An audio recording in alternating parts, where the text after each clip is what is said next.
I am going to make a mixed media collage stop motion animation. I'm really excited about this. I was recently inspired by actually a client project. I think one of the most important pillars of creative work, especially if you're doing it full time, is play. So I really wanted to do a passion project and share that process with you. Alright, so here are some of my mood board inspiration photos. I really like making strange plant art that feels kind of surreal, feels kind of whimsical, magical. I really want something that feels textured. I used to scrunch up my notebook paper and then fold it back down so that it had this like texture to it, and I just loved the sound and the feeling of that. One of the things that I want to do is go out and find some leaves and then combine that with different papers that I have to create this mixed media look. I love things that feel glowy, and I love like a translucence, a transparency. There's something about that like glowy, semi-transparent visual that I love it so much. I'm kind of just going with the flow. I'm not working off of any specific sketch too strictly because I'm not sure what the limitations of my animation skills are going to be, and I'm not sure which materials I'm going to be using yet because I'm going to go find them outside. My idea is to take these different elements, whether it's leaves from outside or pieces of paper that I've cut, and take individual stop motion photos. Each frame is a slightly different positioning of the leaf or the paper, and then I'll combine all of those together to create one flower animation. Let's get started. The materials that I'm using are this blue paper background. That's because I know that I'm gonna put it on a sky background at some point, so I thought it would be easier to translate to that if I shot it on blue paper. And then this is the tracing paper. I love that it has this kind of half opacity to it where it's got a lot of texture and it almost feels like a fogged up mirror. So I think I'm going to use that for the flower itself. Then I'll need some scissors to cut out my shape, and then I have some fully transparent tape that I will actually be using to help me manipulate the paper while I'm shooting.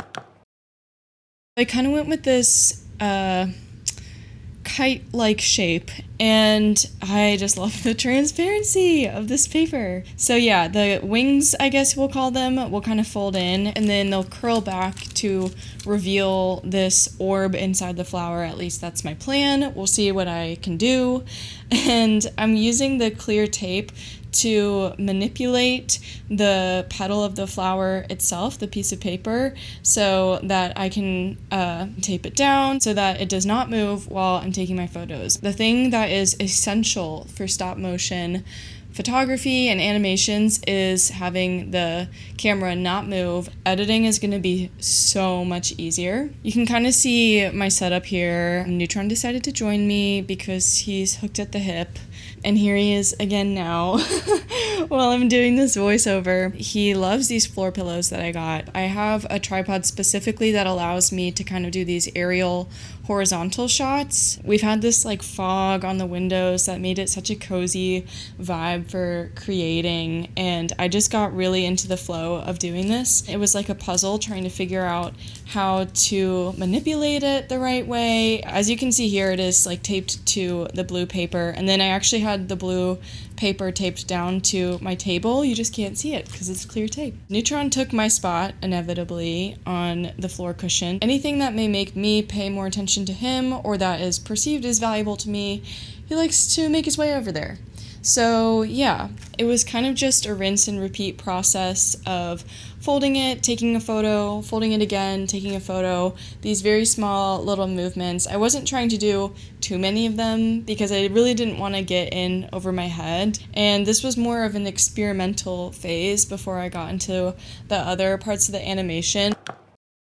I was debating on whether or not I wanted to do this animation in Premiere or After Effects or even Photoshop. I ended up going with After Effects because I want to improve my skills and my familiarity with that. I was worried that Premiere might be limited in the things that I wanted to do. I decided to go with After Effects and just do the bare minimum in there. We're literally doing stop motion animation in After Effects, so yeah. So I took those photos and I brought them into Photoshop first so that I could mask all of the objects individually, and I adjusted the white balance and the lighting of the photo to kind of achieve this look that I wanted. I feel like adjusting for color and lighting takes a lot of looking away and then looking back at it, and like cross comparing things and fine tuning. So I knew I probably wouldn't get it perfect on the first try. This is camera raw, so when you drag in raw photos, which I shot in raw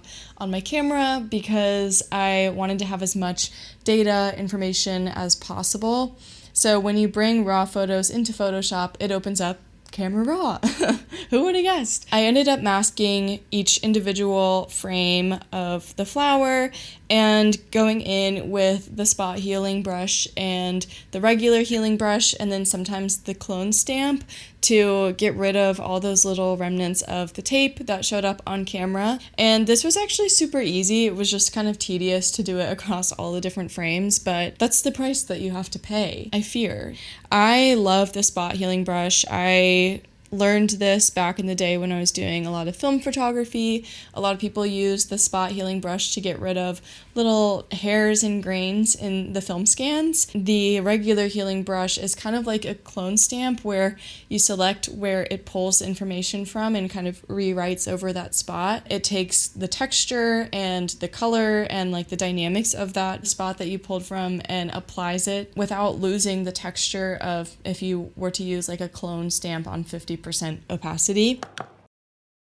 So then I saved all of these as Photoshop files. I pulled all of those into a new After Effects project.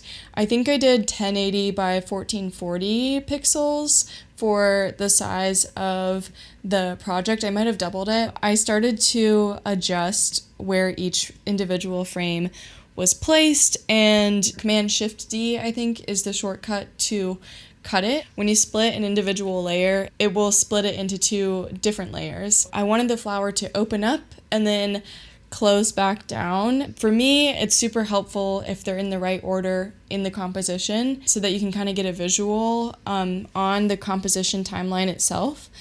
And you can kind of see it has this arch look to it. The reason that the clips are slowly getting longer and longer is because I want it to open up and then slow down while it's opening up. It's not having every frame be the exact same speed, but rather having certain frames be a little bit longer, or having the velocity of an item's movement or whatever kind of change so that it's not all one linear motion. And the really easy way to do that is just to adjust the frame length.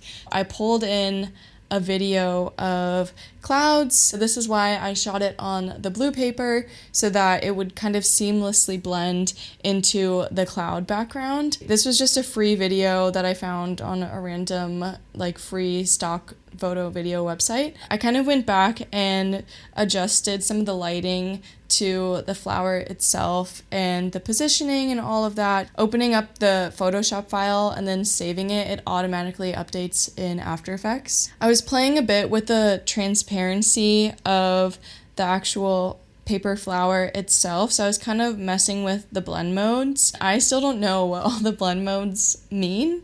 I just see which one looks the best. I wanted something that had like a transparent, translucent look. I think it feels supernatural, it feels whimsical, it feels ethereal, and I just love it so much. I also went in and adjusted the color of the clouds themselves, or the sky video, because I wanted all of my colors to feel consistent. The clouds had this like purple treatment to them, so trying my best to reverse that, but again, working with color is very difficult. I think it's just like a stylistic thing too. I played around a bit with adding a glow to the paper flower because I thought that it added, again, that ethereal quality, a bit of surrealism. I think it kind of adds a little bit more life to it, and it really is kind of like an infinite looping animation, except for the background. The clouds are the only part of this animation that will keep it from being an infinite loop, and I suppose there's a way to do that somehow, but I'm just gonna accept that it's not gonna be a perfect loop, but it's close. Next, it was time to add in my glowing orb. You know, I love a glowing orb, and so I started in Photoshop again. I wanted to do my gradient kind of grainy shading on here, so I used my grain brush. I've talked about this a little bit before, but I love this brush so much. It just adds this like grainy textured shading to things. So I wanted this kind of like orangey, glowy, yellow, warm orb in the middle, and I knew I was going to bring in some plants so it would have a lot of these cooler tones, so I wanted something that contrasted with that. I duplicated each frame to have 2 layers, and then one of the layers I go in with a mask, and that layer's at full opacity, and that's the part of the orb that you can see at pretty much any time.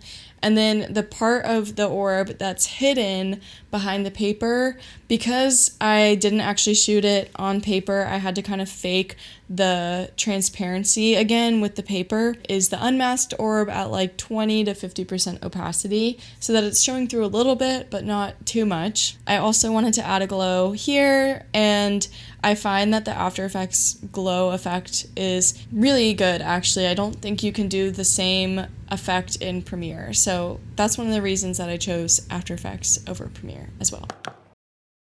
So I went around my apartment and found some different leaves and plants that I could incorporate into my stop motion. And I come from a photography background, so it was really fun for me to get to use my camera again and bring my different skills together. And I think it goes to show that no hobby that you invest your time in is ever a waste. So yeah, it was really fun to use my camera again. I cut out like this little stem shape thing from a leaf because I thought maybe it would be fun to experiment with the shapes a little bit more, and I wanted something kind of spiky, and I've done something similar to this in my illustrations, so wanted to kind of create a style across the board. That's one of my long-term goals, is to have like an artistic style outside of graphic design.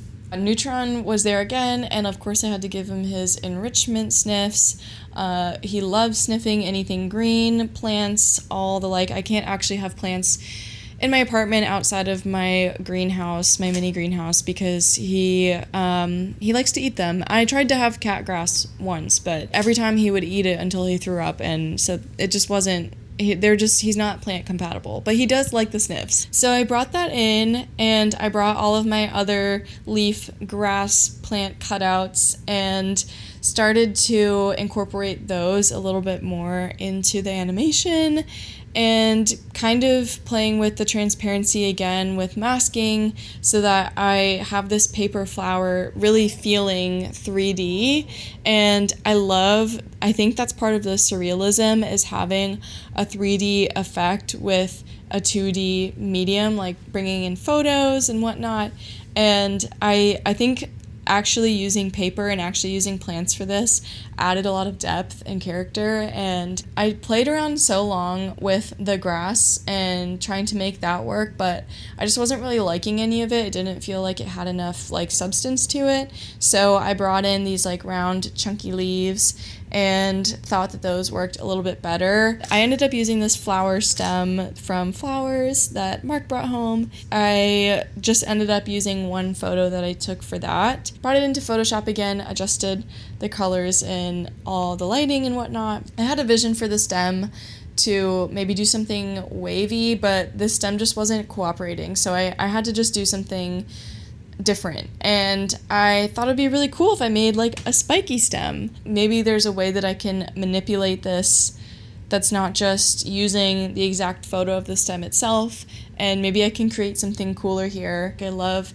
the contrast of the soft, glowy, ethereal flower and the harshness of the actual spikes on the stem. So I kind of manipulated the stem to have these little points on it where spikes could stick out. I ended up using this metallic gold paper and creating these little horn spiky shapes that were kind of like round. They're kind of like little spiky cones.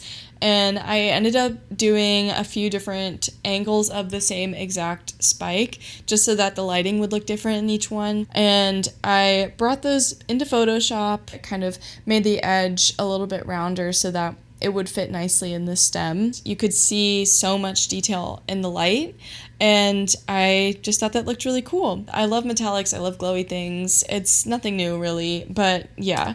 At least it creates a consistency in my style. So I brought these in to my stem file, and they actually kind of fit quite perfectly on this shape without much editing required. And I thought that this already looked pretty good, but I decided to try to add a little bit of a rim or a little edge around the spike so that it almost looked three-dimensional. So I just used the dodge and burn tools in Photoshop where those little joints are where the spikes are, and it really felt like the spikes were coming out of the stem.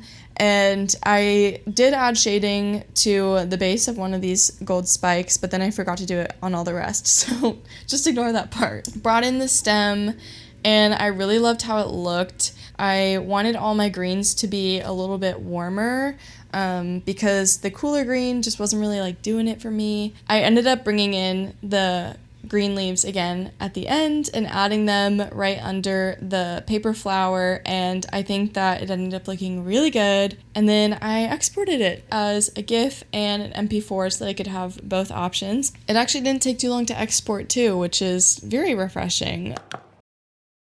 Here's the final animation. I love how it turned out. I kind of want to do like a static version of this that maybe has more buds of the same kind of kite paper flower shape, maybe branching off from the sides, but that was just too complex for me to try to figure out for this animation. Ideally, I would have also had the orb maybe floating around up and down a little bit, but I just did not know how to do that with the masks, and it was starting to be too many things that I was trying to do. But I'm really proud of myself for doing this. I hope that I inspired you to go create something and try something new and experiment, and I think that it's super important for our fulfillment as creative people. So yeah, thank you so much for watching, and I'll see you in the next one.